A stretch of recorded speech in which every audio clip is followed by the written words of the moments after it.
igual que en el anterior encuentro habíamos tenido algo así como defensa de la fe, más apologética de típicas acusaciones o problemas que nuestros amigos pueden tener, cosas que están en desacuerdo y que no entienden, y que nosotros aprendíamos a explicar el porqué de esas cosas, ¿no? Lo que es la apologética, pues el problema de la ciencia o el problema de, bueno, cada uno escogisteis en vuestra charla un tema distinto de los que había en una lista para poder dar respuesta. Pero en este caso, pues queríamos hablar un poco más de, no tanto de cómo defendernos de acusaciones y de ataques, sino de cómo nosotros conectar con nuestros amigos, o sea, la parte positiva. ¿Qué es lo que hay en común? Más pensar en lo que hay en común que en luchar contra lo que no hay en común, digamos, ¿no? Que también es importante a veces. Y para conectar, creo que eso también alguna vez lo hemos comentado en algún taller, es importante conocer la cultura que nos rodea. Es importante saber cuál es nuestro contexto y dentro de nuestro contexto, pues vamos a conectar de una manera o de otra. Esto lo vemos en la Biblia muchas veces. Vemos que cuando Jesús se acerca a la mujer samaritana, el contexto, digamos, de los samaritanos, justo ahora, Julián, que acabas de explicar esto, es totalmente distinto al contexto de la región de Judea, ¿no? Ciertas creencias que tienen, de dónde se debe adorar, diferentes cosas. Entonces, la manera en la que vas a conectar es distinta. La manera en la que conectas con un rabí es distinta que la manera en la que conectas con una mujer que está yendo a buscar agua al pozo. La manera en la que Pablo habla con los griegos cuando va al Areópago es totalmente distinta, ¿no? Entonces, la pregunta que nos tenemos que hacer es, ¿y nuestro contexto? Ahora mismo en España, la edad que tenemos, todos los que tenemos aquí, pues bueno, desde los 18 años hasta los 20 y pico, 30 que tenemos, ¿cuál es ese contexto, no? Y bueno, yo pienso que un poco el contexto que hay es un contexto posmoderno, generalmente, ¿vale? Lo que pasa es que, claro, tenemos que explicar qué significa eso. Supongo que muchos habéis escuchado alguna vez hablar esa palabra, posmoderno. Voy a compartiros pantalla si me dejáis. ¿Tengo permisos para compartir ya? Bueno, seguramente alguno de vosotros a lo mejor habrá estudiado ya esto o ya sabrá algo sobre posmodernidad, pero los que no hayáis nunca estudiado, digamos, o leído concretamente sobre esto, me gustaría saber vuestra opinión antes de empezar sobre qué pensáis vosotros que es la posmodernidad. Cosas rápidas, ¿qué se os viene a la cabeza cuando os digo posmodernidad o una persona posmoderna? A mí me Voluntarios, por favor. viene lo que me decían en filosofía siempre, que es la verdad es relativa. Eso es lo que ¿Vale? venía siempre después de que... Vale. La Sí. verdad relativa, ¿vale? Por ejemplo, que las creencias que siempre hemos tenido son muy tradicionales y están anticuadas. Vale. Lo que he visto es que la posmodernidad es un movimiento que es como individualista, ¿verdad? Que también trata de poner la perspectiva de cada persona como primero sobre otras cosas. Vale, individualismo, ¿vale? Claro, a ver, el problema con esto es que hay muchas definiciones. Sí que es verdad que es muy amplio, que hay diferentes... por ejemplo, pues en el mundo del arte se ha utilizado una definición para hablar de un tipo de arte. Desde el punto de vista de la filosofía, pues también hay una cierta definición sobre ciertas ideas o corrientes de pensamiento. Un uso más coloquial, más de meme, prácticamente, que se reduce a pues 4 cosas. ¿Yo cómo lo voy a explicar? Lo voy a explicar como... A ver, voy a darle a la siguiente. Vale. Como uno de 3 grandes momentos culturales, ¿vale? La explicación que voy a hacer no es un análisis súper mega profundo de clase de universidad, sino que, como veis, el taller es un taller para tender puentes. Entonces, lo podéis tomar más bien como tips para conectar con esta gente posmoderna, para evangelizar. Entonces, no va a ser un súper mega análisis, pero bueno, resumidamente, lo voy a definir como un momento cultural de la historia, ¿vale? De 3 grandes momentos importantes, ¿vale? Entonces, voy a ir diciendo los diferentes momentos. Bueno, el primer gran momento que yo definiría sería la sociedad tradicional o la cultura tradicional. Y he puesto esta imagen, ¿vale? Siguiente momento, la sociedad moderna o cultura moderna. Y tercer gran momento, el que nos compete ahora mismo, que sería la cultura posmoderna, ¿vale? Entonces, el último que voy a dejar para explicar es la sociedad posmoderna, porque si queremos entenderla, si veis la palabra dice postmoderno, o sea, es después de la modernidad. Entonces, si no entendemos qué es la modernidad o qué es lo tradicional, no podemos entender esto, porque es un movimiento que nace como en respuesta a lo que hay antes. Alguno de vosotros incluso decíais, oye, es como una respuesta, Emi, creo que lo decías, a lo tradicional o a lo que se hacía antes de siempre, que está muy anticuado, ¿no? Entonces hay que entender lo anterior para ir viendo cómo va surgiendo, ¿no? Y además, todos estos movimientos, claro, esto no significa que de pronto hay una época y a partir de cierto año, esto como en clase, ¿no? Que dices tú, a partir del año 1492 ya es la edad moderna, venga. Bueno, realmente cuando hablamos de... Eso es para ser historiador, está muy bien, para marcarte unas delimitaciones, pero cuando hablamos del pensamiento, son cosas que van pasando progresivamente y que están a la vez. Que no es que se termina uno y empieza otro, sino que convive a la vez millones de personas donde esos pensamientos están. Entonces, cuando yo hablo de que llega una época, es como que es un pensamiento que ya se ha extendido de manera muy, muy popular. Es decir, que la gran parte de la gente de a pie ya está trabajando un poco con esas ideas, piensa un poco de esa manera. No todos tienen que pensar así, pero es así. Porque en todas las épocas, todos los pensamientos realmente han estado casi presentes desde muy antiguo. O sea, si vemos a los griegos, ellos se adelantan un montón a pensamientos que son luego supermodernos. Antes de la Edad Moderna ya hay ideas modernas, pero son cosas que están en ciertos pensadores, en cierta gente muy lista que se le ocurren cosas, pero otra cosa es que se extienda a la mayor parte de la población, ¿no? Esa forma de pensar. Bueno, pues vamos a ver primero la sociedad tradicional. He puesto aquí una frase que define bastante la sociedad tradicional, que es, si siempre se hizo así, por algo será. ¿Vale? Entonces, bueno, aquí he puesto fotos de la Edad Media, ¿vale? Pero es un periodo que bueno, desde la prehistoria, ¿no? Desde las tribus, desde los grupos prehistóricos nómadas, desde los primeros poblados establecidos, es una sociedad tradicional. Es una sociedad en la que el conocimiento y la ética y los valores y las cosas son algo que se transmite de generación en generación. Es decir, lo que se pone en valor sobre todo es lo que nos han enseñado nuestros padres. Porque, bueno, hay un... Evidentemente, esta frase lo define.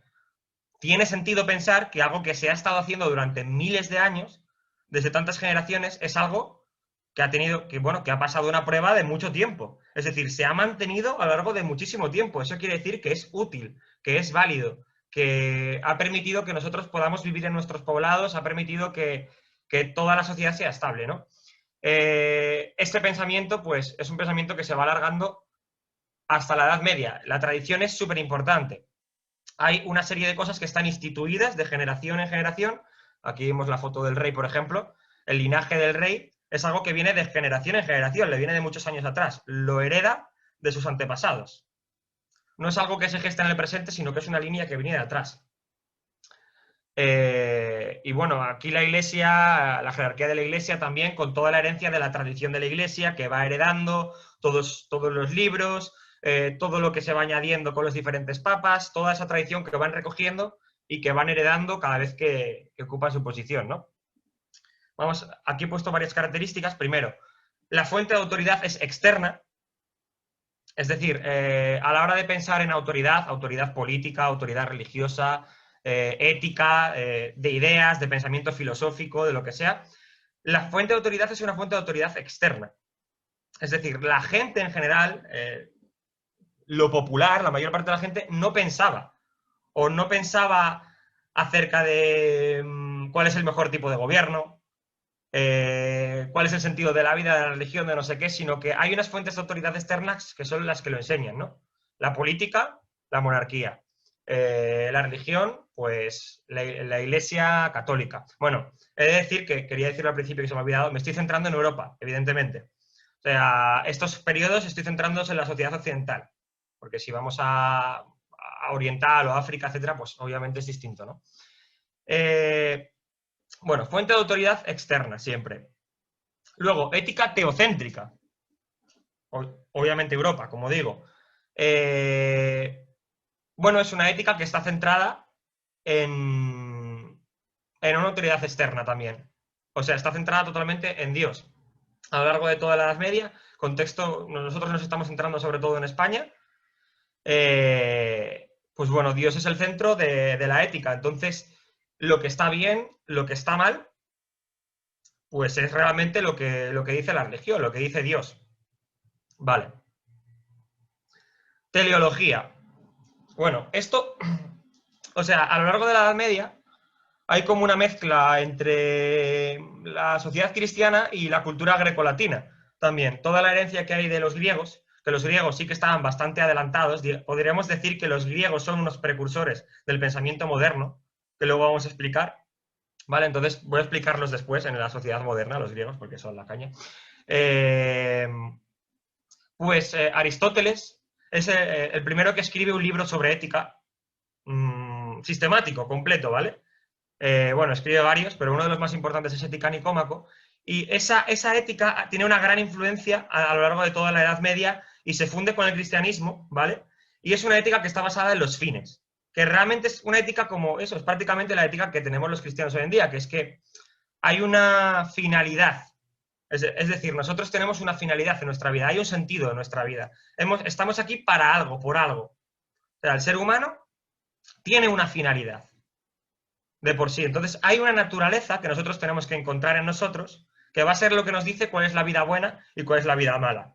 Es decir, no es algo, la vida buena y la vida mala no es algo que yo decido, sino que es algo que yo tengo que encontrar cuál es mi naturaleza, para qué yo estoy aquí.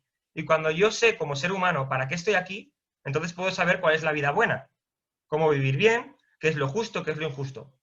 Evidentemente, esto, junto con la teología cristiana, pues Dios ha creado al ser humano con una finalidad, pues entonces lo bueno y lo justo será vivir conforme a ese propósito, conforme a ese sentido de mi vida. Tengo que descubrir cuál es esa naturaleza. Los griegos no lo pensaban, no lo reflexionaban con respecto a Dios, lo reflexionaban con respecto a una esencia, ¿no? Es decir, ¿cuál es la esencia del ser humano? ¿Para qué está aquí? ¿Por qué? ¿Cuál es su naturaleza? Descubrámosla y luego decidiremos cuál es la vida buena y la vida mala, ¿no? Ética teleológica. Finalidad. Naturaleza. Vale. Vamos a pasar a, bueno, una foto de ejemplo. Es que aquí los medievales, pues, eran un poco, hacían torturas y cosas de esas, pues también es una característica de la época. Seguimos. Sociedad moderna. He puesto aquí una frase que dice, sapere aude, atrévete a pensar. Bueno, aquí destacar lo primero, que seguramente esta frase os sonará porque en GBO muchas veces la hemos usado. Recuerdo que en algunas jornadas poníamos la de, no sé si habéis justo participado en unas jornadas, que eran las de piensa por ti mismo. Creo que era así, ¿no, Miguel? El título, ¿te acuerdas? Piensa por ti mismo. Pues la hemos robado de esta frase, ¿vale? Que es una frase de la época ilustrada. Bueno, aquí he puesto una foto de un parlamento que están haciendo derecho constitucional. Están haciendo una constitución y eso, vale. ¿La sociedad moderna cuándo empieza?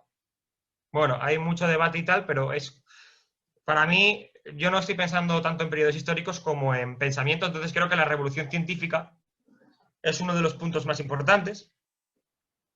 Siglo XVI, siglo XVII se hacen unos avances increíbles, muy grandes en la física, en las matemáticas, y cambia paradigmas que estaban, formas de ver el mundo que estaban desde la época de Aristóteles, de los griegos, ¿vale? Entonces se produce un gran avance científico, se produce un gran avance tecnológico que cambia la visión del mundo. Entonces sucede algo que por primera vez lo que es la verdad del mundo no es lo que hemos heredado de generación en generación, sino que es algo que lo hemos descubierto por medio de la razón y de cuestionar las cosas. Porque se crea el método científico y el método científico tiene una particularidad, que se dedica a cuestionar todo y que lo que se cree es lo que se puede ver ahora mismo, lo que se puede experimentar ahora mismo. Y se tiene que pasar por la razón. Aquí he puesto también la duda, porque la duda es algo que caracteriza mucho a esta época, poner todo en duda. Entonces se comienza a pensar que la verdad se alcanza poniendo en duda lo establecido y poniéndolo a prueba. Tenemos en la filosofía, por ejemplo, a Descartes, que Descartes en la Edad Moderna ya empieza en la filosofía a meterse en la cuestión de la duda también, de cuestionar todo lo establecido, cuestionar las cosas que dábamos por hecho, cuestionar todo eso de las naturalezas, de las esencias, de que hay una naturaleza. Bueno, ¿yo cómo puedo saber eso, no? Entonces Descartes se plantea las dudas y cree que el mejor método es poner en cuestión todo y que todo pase por esa duda metódica. Como digo, la revolución científica es lo mismo. Los avances tecnológicos cambian también muchísimo la sociedad. Y luego la parte del tema de la ilustración.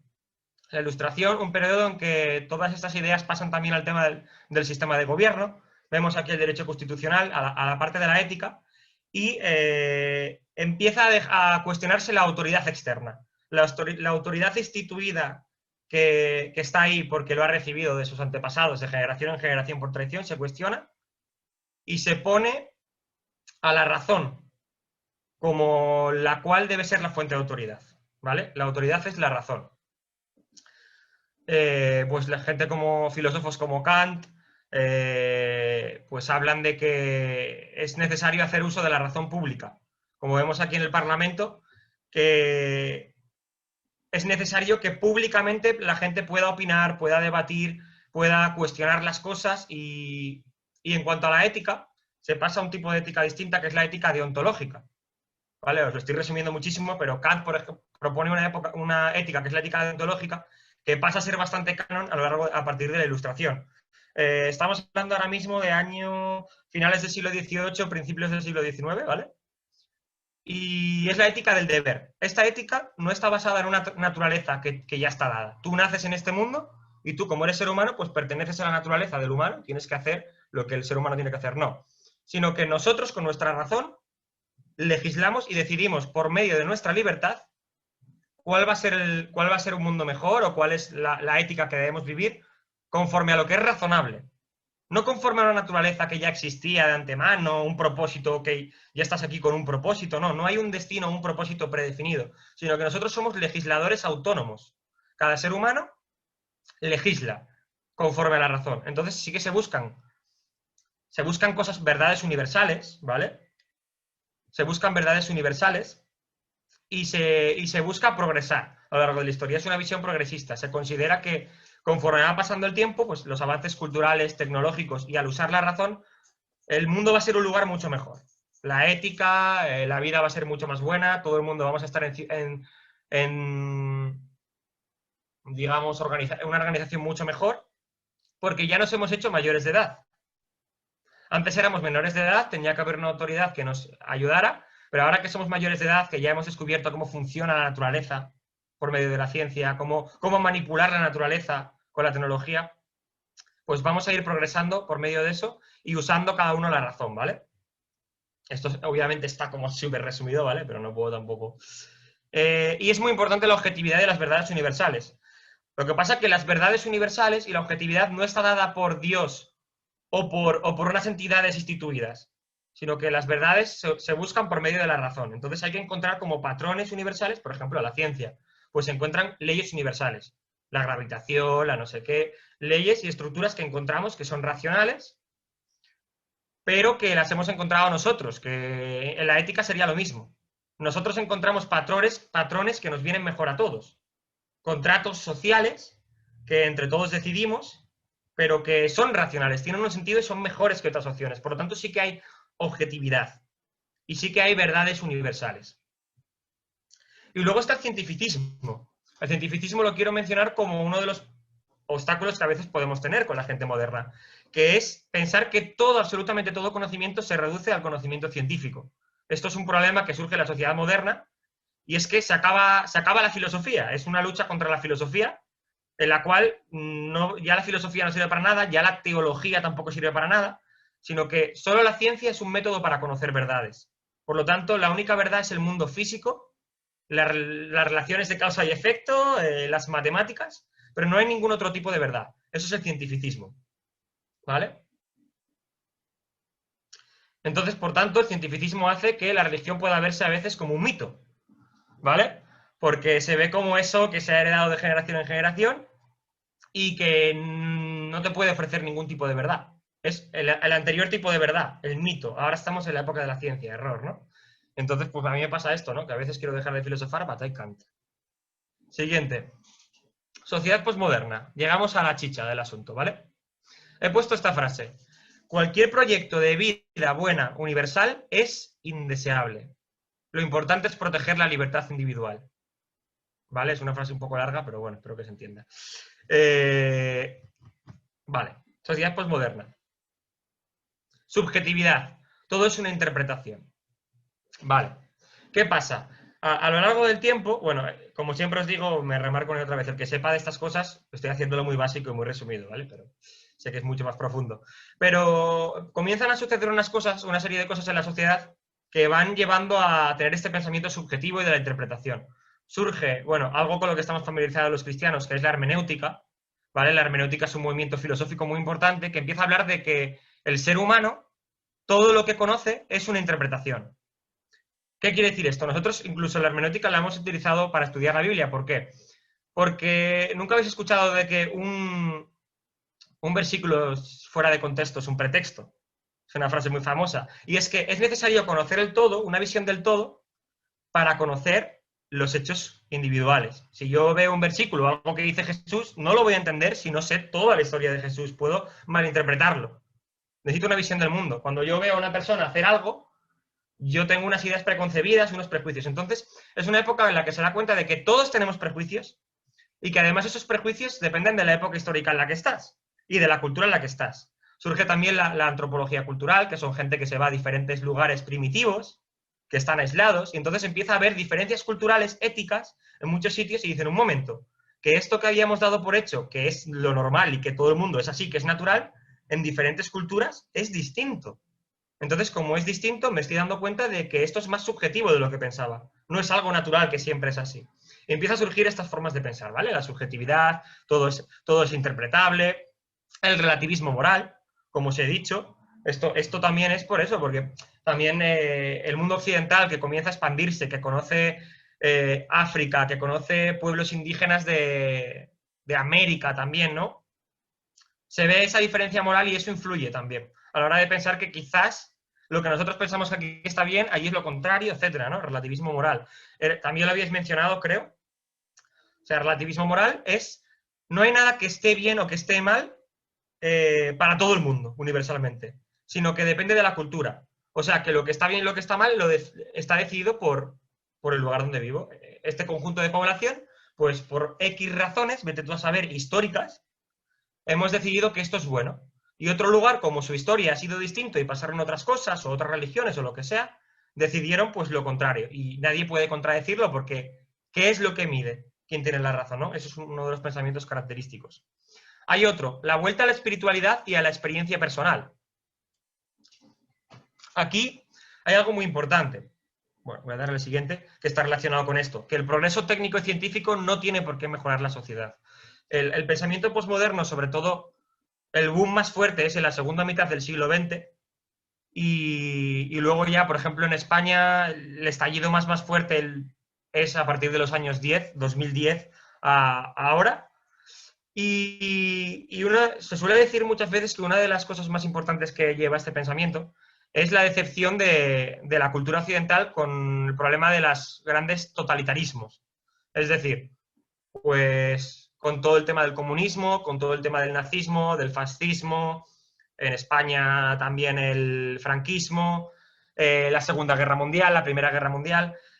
Todo esto sucede con ideas detrás modernas detrás, digamos, ¿sabes? O sea, con ideas modernas detrás, ideas de buscar una verdad universal, legislar una verdad universal, y surgen nuevas ideologías que no son de la tradición, sino que son nuevas, son ideologías revolucionarias, ideologías de cambio, de qué hacer este tipo de nación. Entonces, claro, se ponen sobre la mesa ideas que supuestamente son conforme a la razón. Tú puedes leer el libro de Hitler que te argumenta toda su teoría, ¿no? Entonces, utiliza la razón para generar una sociedad que con unas verdades universales que es maravilloso, ¿no? Y con el progreso técnico y científico y todo, y organizado.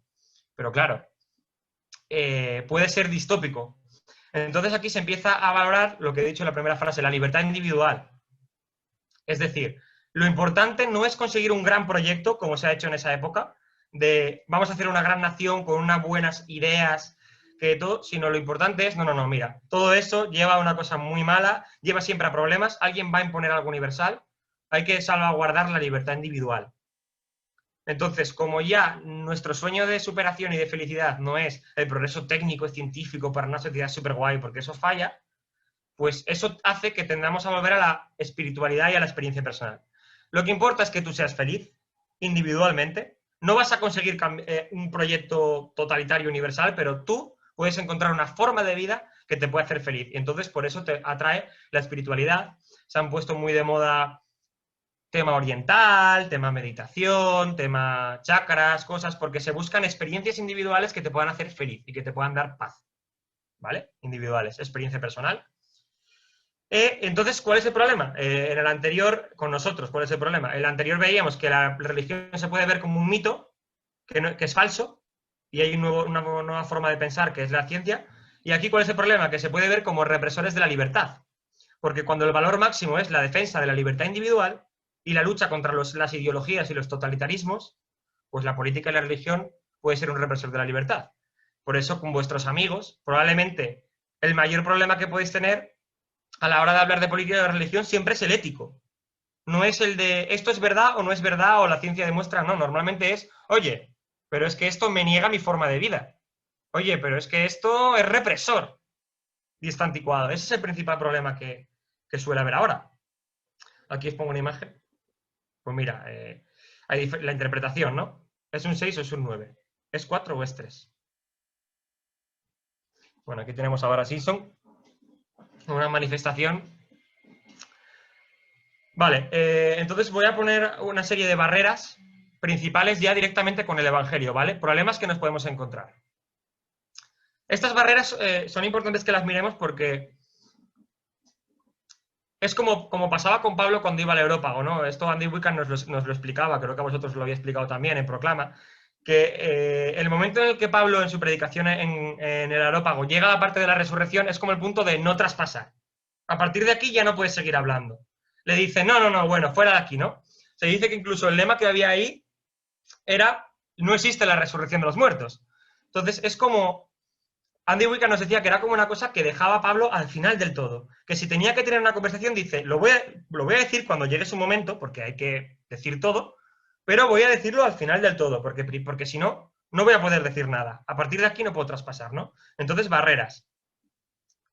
Explicamos el Evangelio como una serie de grandes verdades universales. Pero los posmodernos rechazan las grandes historias y prefieren pequeñas historias personales. ¿Qué quiere decir esto? A una persona posmoderna, para él es mucho más atractivo que le hables de testimonio, digamos, desde el punto de vista cristiano, un testimonio personal, de cómo tú vives, pequeñas historias, o una parábola, como hacía Jesús, ¿no? Pero nosotros, ¿qué solemos hacer? Nosotros somos bastante modernos, digamos, los evangélicos, al final surge la Reforma Protestante, surge en una época de pensamiento moderno, de quitar la tradición y por medio de la razón decir, oye, ¿qué es lo que tiene sentido aquí, no? Entonces, tendemos a hacer una gran explicación del Evangelio súper grande, que se nos da súper bien, como protestantes, pero una explicación de 20 minutos de empiezo en el principio de los tiempos y acabo en la salvación. Eso el posmoderno es muro. Muro. Aquí no pasa. ¿Qué me estás contando? ¿Qué historia es esta? ¿Qué me estás intentando vender? Ellos prefieren las pequeñas historias, las parábolas, los testimonios personales. Seguimos. Cuando explicamos el Evangelio, ¿qué nos suele pasar muchas veces? Hacemos juicios negativos sobre estilos de vida. ¿Cómo lo perciben ellos? Intolerancia. O sea, si nosotros para explicar el Evangelio lo hacemos criticando cosas negativamente, ellos suelen percibirlo como intolerancia. Te dirán, ¿cómo te atreves a juzgar a otros? ¿Quién eres tú para juzgar a otros? Seguro que lo habéis escuchado alguna vez, ¿no? Entonces, precisamente hoy vamos a hablar de cómo poder hacer una predicación del Evangelio, pero que sea positiva. Que no esté basada en criticar otras cosas, sino en hablar qué tiene de positivo el Evangelio para tu vida, ¿no? Seguimos. Bueno, esto relacionado con lo otro. Hay un problema. Cualquier información que no esté adaptada culturalmente a sus esquemas posmodernos es percibida como ruido. ¿Qué quiere decir esto? Lo que os decía con lo de Pablo. Que no es que no estén de acuerdo, es que no te escuchan directamente. O sea, es que no hay razonamiento ya. A partir de que si tú ya empiezas chocándote contra uno de estos muros o temas delicados, puede pasarte que ya no te vayan a escuchar. Porque el moderno muchas veces sí que pasa, que tú debates sobre ciencia o lo que sea y sí que te escucha, pero está en desacuerdo, te dice argumentos o no le parece bien. Pero el posmoderno, curiosamente, a pesar de ser el tema de la tolerancia, se suele decir lo típico de que son muy intolerantes con los intolerantes, ¿no? Es decir, en cuanto traspasas uno de estos muros, es complicado que te toleren. ¿Cómo voy de tiempo, chicos? ¿Muy bien? Bien, te Vale, quedan estoy terminando. 15-20 minutos, así que Vale, no, entonces voy bien, vale. Vale, rechazan el negativismo. En lugar de defender una opinión, rechazando la contraria. O sea, defender una opinión rechazando la contraria, en lugar de afirmarla positivamente. Que bueno, es un poco lo que decía antes. Vale, vamos a la parte importante. Yo creo que es lo que estamos centrados. Puentes para el Evangelio. ¿Qué cosas sí tenemos en común? Que son las que a veces no vemos. Cosas que quizás con los modernos no teníamos y con ellos sí tenemos. Buscan una espiritualidad experimental. ¿Vale? Esto no lo tenemos que olvidar. O sea, el cristianismo te ofrece algo que puedes comprobar, que puedes vivir. Te ofrece una relación con Jesús, te ofrece una espiritualidad. Nosotros podemos hablar con Dios. Dios actúa en nuestras vidas, en áreas de nuestra vida. Entonces, esa espiritualidad de poder orar, de poder pedirle a Dios sobre cosas en concreto, de poder pedirle a Dios que hable en nuestra vida, en nuestro corazón, de poder experimentar cómo nuestro interior cambia, los frutos del Espíritu Santo, cómo vamos creciendo nuestro interior, nuestra madurez, todo ese tipo de cosas que a veces damos por hecho, pero que es increíble, o sea, pensar, ¿cómo sería mi vida si yo no fuera cristiano, ¿no? Para darnos cuenta de lo experimental que es el cristianismo. El cristianismo, como decíamos en los primeros talleres, no es una verdad. No es una verdad solamente. Ni es una forma de vida, es algo que te cambia tu ser. Es algo, una espiritualidad experimental, ¿no? Entonces, ellos están buscando en Nueva Era, en yoga, en chakras, en un montón de cosas, cuando el cristianismo verdaderamente también te ofrece una espiritualidad y una transformación de vida, digamos. ¿Nosotros estamos conectando con ellos? ¿Hacemos énfasis en esa parte del Evangelio? ¿O hacemos énfasis en las barreras? Si hacemos énfasis en el Evangelio como simplemente doctrina que tienes que creer, no estamos hablando de algo que puedes vivir, que te puede transformar, que es lo que ellos buscan en la orientalidad. Porque lo oriental, el cristianismo a lo largo de toda la Edad Media, es verdad que se volvió muy intelectual, con toda la escolástica, todo sistemático, todo la modernidad, la ilustración, la razón. Y los orientales, sin embargo, siempre fueron muy espirituales. Lo más importante era cómo viven el tiempo de oración. Bueno, el tiempo de oración, hacen cosas distintas, pero en nuestro caso sería como cómo experimentas. Y está la mística cristiana, que durante mucho tiempo también estuvo, que estaba muy centrada en el tiempo personal con Dios, ¿no? Y esas cosas. Bueno. ¿Qué buscan? Bueno, me falta una N. Buscan una cosmovisión que tenga aplicaciones prácticas e inmediatas en su vida. Entonces, si podemos hablar de cosas que no sean abstractas, ¿vale? O sea, que se puede hablar de lo abstracto, pero es mejor primero de cosas prácticas. ¿Cómo predicaba Jesús? Jesús predicaba con cosas abstractas acerca de porque la justicia y el amor en general, no sé qué, no, hablaba de Pepe, que tenía ovejas, pues estaba en un sitio y le pasó una cosa, que justo su hermano se marchó porque estaba enfadado, y entonces te habla de cosas prácticas que dices tú, ostras, pues yo me siento identificado con Pepe, yo también tengo un padre que me marché de casa y te identificas, o pues este hombre pues se le cayó la casa, porque lo edificó sobre la arena. Entonces, claro, se te cae la casa, si tienes un terreno inestable, se te cae la casa. Son cosas que, vale, lo entiendo, o sea, tiene sentido. Es muy práctico, no es teología abstracta. Pues esto a ellos les gusta. Ejemplos que puedes dar, pues puedes hablar de aplicaciones prácticas en tu vida. Les preocupan las necesidades sociales. Puente súper importante. ¿Qué hacía Jesús constantemente? Jesús no solo predicaba doctrina, que lo hacía y enseñaba, sino que cuidaba a personas que tenían necesidad de todo tipo, ¿no? O sea, pasaban hambre, pasaban enfermedades, necesidades emocionales, habían sido dados de lado, leprosos, rechazados por la sociedad. ¿Nosotros estamos conectando ahora mismo en esta época con esto? ¿Estamos preocupándonos como creyentes por las necesidades sociales? Nuestros amigos sí. A nuestros amigos les importa. Eso es un puente muy grande que tenemos en común con ellos y con lo cual podemos conectar y conectar con Jesús. Otra. Tienen una gran necesidad de shalom, literalmente. La gente lo que está buscando es este concepto que es bíblico que se llama shalom, literalmente. Porque todo esto que la gente está buscando cuando lee libros de autoayuda, tan famosos que están hoy en día, un montón de cosas, en realidad están buscando shalom, están buscando paz, están buscando consuelo emocional, están buscando amor, están buscando descanso. Hay un gran contenido en el Evangelio de todo esto, un gran contenido. Puede ser un gran puente hacer énfasis en estas partes que Jesús ofrece para los que están cansados de descansar, los que están trabajados y cargados, la paz que sobrepasa todo entendimiento, etcétera. La esperanza, todo esto. Otra que nos puede ayudar. Están dispuestos a salir de las normas preestablecidas y el Evangelio puede presentarse de esta manera. Que esto es algo que puede parecer... Es como darle la vuelta a la tortilla, digamos, ¿no? Alguien que es anti-norma, anti-estándar, etcétera, y dices tú, pues chungo, ¿no? Para predicar el Evangelio. Pero no, porque nosotros somos underground, somos evangélicos. O sea, si os paráis a pensar, en realidad nosotros estamos fuera de la norma. Realmente, el Evangelio se puede presentar como una forma de vida totalmente alternativa. Porque España, a día de hoy, la forma de vida que nosotros tenemos no es la forma de vida instituida. Entonces, pues, el Evangelio se tiene que tratar de presentar como una alternativa. Ese es el reto.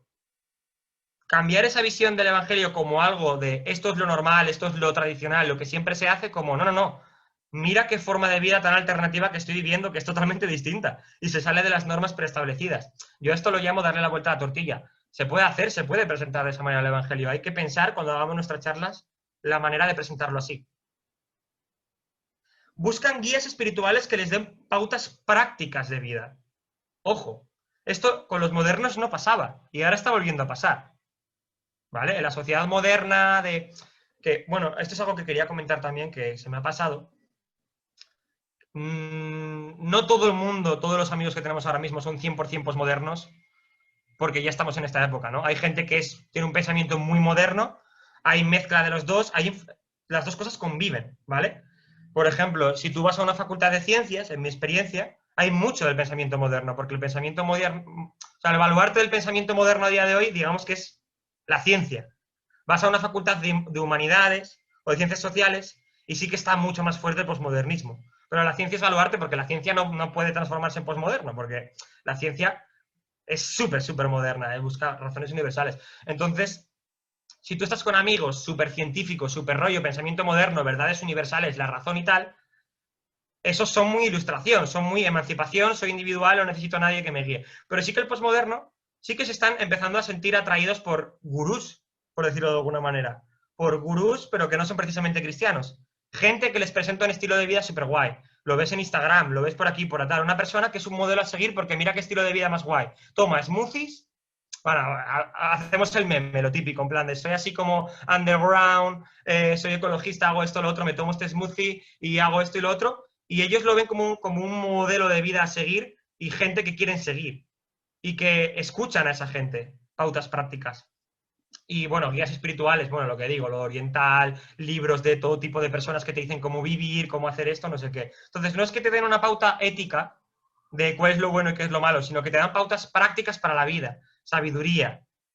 En la Biblia tenemos muchas cosas de esto, o sea, en el cristianismo tenemos mucho de esto. Mira todos los libros que tienen que ver con proverbios, todo el tema de los salmos, toda la sabiduría salomónica, todo esto.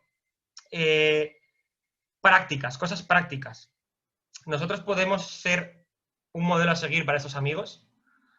Y estos guías espirituales, entre comillas, son gente que da ejemplo con su forma de vida.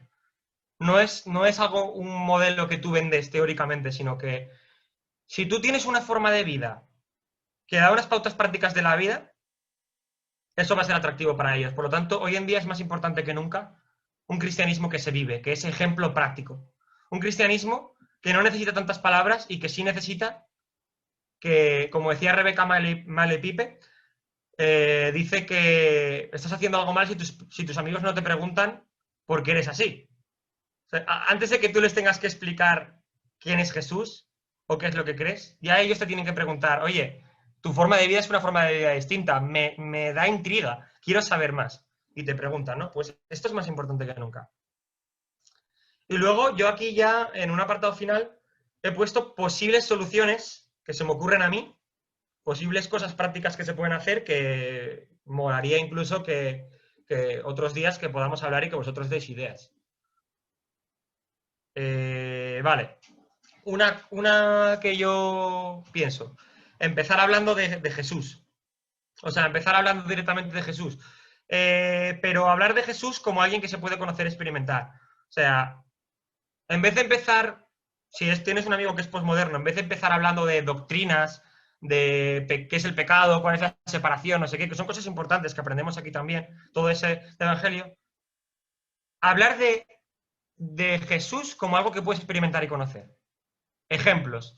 Pues, yo qué sé, yo por ejemplo muchas veces tengo mi ejemplo concreto, ¿vale? Que otros no tal, pero por ejemplo en mi testimonio de conversión, por ejemplo, decir, pues hablé con Dios y le dije, oye Jesús, pues yo quiero saber si tú eres real, de verdad, muéstrate a mi vida. Porque estos chavales, esto que me han hablado sobre Jesús, yo quiero saber si esta esperanza, si hay un sentido en mi vida. Háblame, por favor. Y Jesús pues me habló, se mostró a mi vida de diferentes maneras, ¿no? Y pude ser, él me hizo ver que era cierto esto, ¿no? Entonces ya estoy hablando de Jesús como algo, oye, tuve una experiencia, puedes hablar con él, puedes orar, Dios te va a responder, vas a ver cómo Dios actúa en tu vida, no está muerto, ¿no? Puede ser un buen comienzo, empezar hablando por eso. Ser práctico. Háblale de qué manera influye Jesús en tu relación de pareja. ¿Qué manera influye Jesús en tu relación con tus padres, en tu casa? ¿Te ha ayudado? ¿Hay algo notable que... ¿Cómo me ayuda a vencer la amargura? Ábrete a tus amigos, háblale de cuando has pasado malos momentos, háblale de situaciones cotidianas de la vida que él puede vivir y háblale de cómo Dios es totalmente diferente a la hora de vivir eso. ¿Qué debo hacer para ayudar a mis vecinos? Fíjate qué cosas tan prácticas, ¿no? ¿Hasta qué punto influye en mi vida cómo yo tengo gracia y amor por los demás? Con mis vecinos, cómo ayudo a... ¿no? Por ejemplo, ejemplos prácticos. Cuando en GBU hemos hecho, por ejemplo, reparto de... en GBU Asturias, reparto de un pack de supervivencia en la universidad. Los alumnos de primer año que llegaban, les ayudábamos sobre todo lo que tengan que saber sobre transporte, sobre la universidad. Parece una tontería, parece algo muy raro porque es como que en nuestro pensamiento tradicional de evangelismo pensamos, esa no es la manera, ¿no? O sea, ¿eso para qué vale? Pero es que es un puente que ponemos al principio que conecta con Jesús, porque yo amo a la gente, yo quiero ayudar a la gente. Y estoy empleando horas de mi tiempo en hacer esto, y para mí es algo normal, porque soy seguidor de Jesús. A nosotros nos parece a veces muy normal, pero es algo que a la gente impacta mucho. Seguimos. Sé espiritual. El misticismo cristiano es tan antiguo como la Iglesia. Bueno, están abiertos a encuentros espirituales. Entonces, sé espiritual con él. Con esos amigos se puede tener menos miedo a orar por ellos, ¿sabes? Si lo haces con respeto, si le preguntas, le dices, oye, me preocupa esto que estás viviendo, esa situación, o cualquier cosa, o si ven que de verdad te importan, los quieres, son amigos de verdad, oye, ¿puedo orar por ti por esto? ¿Puedo hablar con Dios? Yo creo que te va a poder responder a tu vida, puede mostrarse. Creedme, funciona mucho, no lo rechazan. Seguimos. Otra idea, hacer ayuda social desde tu iglesia, puede ser una idea, estas son ideas mías, ¿vale? Hay muchas. Yo, por ejemplo, es algo que he experimentado como un puente muy grande con la sociedad posmoderna. En mi iglesia hemos estado, con todo el tema del COVID, con la necesidad que ha habido, hemos estado haciendo tema de reparto de alimentos, banco de alimentos, y esto es una oportunidad, hemos podido colaborar con entidades no creyentes, con panaderías, con organizaciones no creyentes, tal, etcétera, que les decimos, oye, ¿podéis colaborar con nosotros la iglesia porque queremos repartir alimentos? Por supuesto. Nos dicen, es una época muy mala el COVID, qué mal lo está pasando la gente, qué bien que hagáis esto. Colaboran, nos hacemos amigos de ellos, nos ven de otra manera y es una oportunidad para después, por ejemplo, hacemos una fiesta en la que invitamos a todos los que han colaborado y les damos un regalo en agradecimiento por haber colaborado y en ese momento puedes hacer una charla evangelística, como las que aprendemos aquí, y las puedes hacer en tu iglesia. Claro. Haces la charla evangelística, justo con el estilo que estamos aprendiendo hoy, estilo positivo de tender puentes. Pues la haces y genial. Pues en mi iglesia se ha convertido bastante gente y está empezando a venir porque dicen, la ayuda social, un gran puente. Y encaja con Jesús completamente. Llamas a personas no creyentes para, oye, ¿me ayudas a colaborar con los alimentos para hacer bolsas? Tus colegas te dicen, oye, pues qué bueno que hagas esto. Y tu colega por primera vez va a la iglesia para hacer eso y no le resulta violento porque le gusta, ¿no? Y luego ya pues le predicas. Pero hay que empezar por los puentes, digamos, ¿no? Porque aquí, como estoy diciendo, la solución es los puentes. El puente es el primer paso, cruzar al otro lado. Que tu amigo pueda cruzar al otro lado, a la orilla. Luego, después de la orilla, vamos entrando más hacia adentro. Evidentemente que luego vamos a hablar más de doctrina, más de cosas. Bueno, aquí algo que puede molestar, ¿no? Pero que es un consejo que yo puedo dar que funciona muchas veces. No es a rajatabla, pero evitar citar literalmente la Biblia, explícala con tus propias palabras. No quiere decir que siempre lo tengas que hacer aquí, así. Yo cito la Biblia a veces es bueno citar literalmente la Biblia, pero aquí me refiero, citar excesivamente la Biblia puede ser algo que nos pasa mucho de querer responder todo con citas de Biblia, y a veces suele ser mejor explicarla con nuestras propias palabras.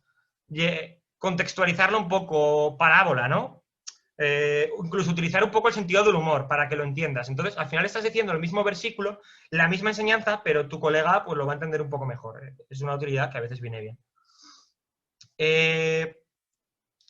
No intentes hacer una gran predicación de toda la doctrina y pretender que se convierta. Ten mini conversaciones parciales, en encuentros de amistad. Fijaros la foto que hay aquí. A ver, esto es algo que ya lo hacemos mucho en GBU. Aquí quizás ya vais un poco adelantados. Pero esto que hacemos nosotros en GBU, cosas como Uncover, por ejemplo, son pequeñas conversaciones. En la época moderna funcionaba mucho, que haces una super predicación en un escenario de 40 minutos y venga, venid todos adelante y arrepentíos de vuestros pecados. En la época moderna eso, pues, oye, funciona mucho, hubo avivamientos increíbles, pero se está viendo en la época actual que ¿Hola? Vale. Que se conecta mucho más con nuestros amigos en pequeños encuentros y conversaciones parciales.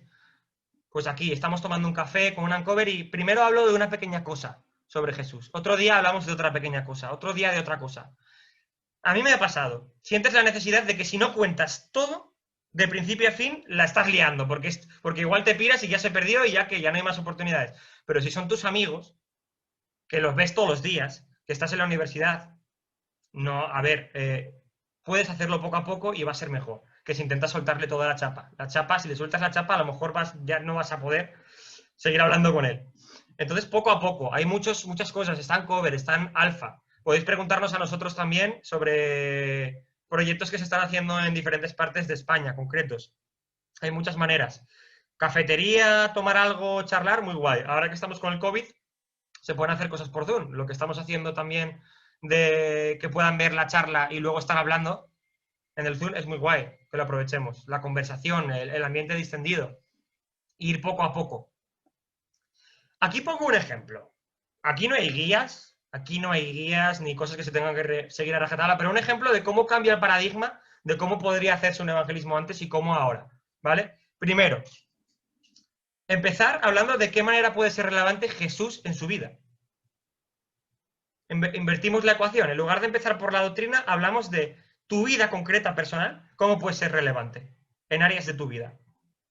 Para que puedes dar ejemplos de cómo lo es en tu vida, etc.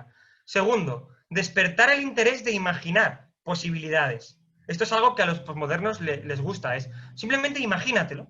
Por ejemplo, otro día, oye, imagínatelo, tío. Imagínate cómo sería tener una relación con Jesús. Y puedes darle ejemplos de cómo cambiaría su vida, cosas. No le estás diciendo, hazlo, tío, tienes que hacerlo ya. No, imagínatelo simplemente, poco a poco. Despierta tu imaginación, piensa sobre eso. 3, puedes retarle ya a que haga algo práctico. No le dices, oye, cree esta verdad, sino te reto a que hagas algo. Oye, tío, vale, no crees en Jesús, a lo mejor no estás seguro, no sé qué, pero tío, ahora que estamos de jornadas o que estamos haciendo charlas o tal, oye, bueno, tío, no pierdes nada, ¿por qué no intentas hablar con Dios? Vale, a lo mejor crees que no está ahí, pero ¿por qué no intentas hablar con él y decirle, oye, si es verdad esto que me han contado, muéstramelo, o actúa en mi vida, o en la próxima charla que van a hablar, pues hazme ver que tú estás ahí. Un pequeño reto práctico. A ellos les gustan esos retos de voy a comprobar, experiencia espiritual, hablo con Dios, a ver si Dios me habla, tal, no sé qué. Bueno, puede ser interesante. Vale, segundo. Cuando ya haya tenido una experiencia con Jesús, no digo que se haya caído del caballo y pierda la ceguera, ¿no? Pero sí que a lo mejor haya intentado orar o haya intentado hablar, ese reto lo ha aceptado. Entonces, pues le puedes hablar de más cosas, le puedes presentar más doctrina. Poco a poco le puedes hablar de la separación entre Dios y nosotros, bueno, todo esto que aprendemos aquí, ¿no? Cómo explicar el pecado, cómo explicar la salvación, la esperanza, más doctrina sistemática. Invertimos el orden de la ecuación. Aquí estamos intentando un poco entrar por lo práctico, por el orar, por la transformación de vida y luego vamos con más doctrina. Después, 5, es súper importante también para los posmodernos, integrarle en una comunidad con más cristianos. vamos a quedar con mis amigos de GBU, vamos a ver una película de Cineforum juntos, sociedad. Para ellos es súper importante la socialización, el estar, el hablar, el que vean que también hay sentido del humor, sentirse parte de gente a la que le importas, es una diferenciación muy grande. También. Y nada, es un ejemplo, esto no es una guía, no lo tenéis que hacer así, a rajatabla, pero es un ejemplo de que tiene sentido, ¿vale? Se puede hacer distinto. Pongo aquí la flecha que va para abajo. Y bueno, aquí eso es todo, espero que os haya gustado. Gracias por vuestra atención.